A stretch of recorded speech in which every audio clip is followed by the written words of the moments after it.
Ertalab soat 5 da butunli qulog'ini teshdi. Kechasi uxlab qolmay shularla eshitib. Soat 6 bo'ldi, ko'z ochib yumguncha. Ozgina uxlayman uyqu yaxshilab pishguncha. Ertalabdan dam, bugun yakshanba xursand odam. Bugungi planlarni blankasi cho'ta baland. Obedgacha ko'p narsalarga ulgurish kerak. Yengash shularni she'rini yozish kerak. Kelajagimga qarab, maqsadimni saralab. Rap yo'nalishini tanladim men ko'cha oralab. Soatga qarasam уже yetdi. Trek nomi 24 ga yetdi. 24 ga yetdi. Yoshlik davrlarim unutilib ketdi. 24 ga yetdi. Nostalgiya negadir miyaga tepdi. 24 ga yetdi. Mani bir kunim xayolaga ketdi. 24 ga yetdi. Nostalgiya negadir miyaga tepdi.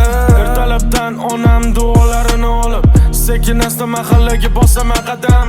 Ammo bilmadim nimaga qalbda halovat yo'q.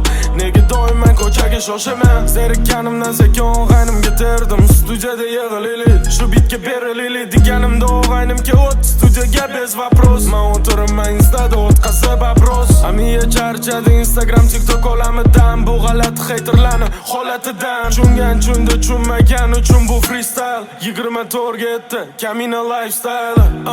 24 ga yetdi. Yoshlik davrlarim unutilib ketdi. 24 ga yetdi. Nostalgiya negadir miyaga tepdi. 24 ga yetdi. Mani bir kunim xayolaga ketdi. 24 ga yetdi. Nostalgiya negadir miyaga tepdi. Uyga nechida kiraman buni bilmayman. Oldinda maqsad bor hali topmayman. 24 ga yetdi, mohiyatim bildingmi? Kelajak yo'lida nimadir qildingmi? 24 ga yetdi. Yoshlik davrlarim xayolaga ketdi. 24 ga yetdi.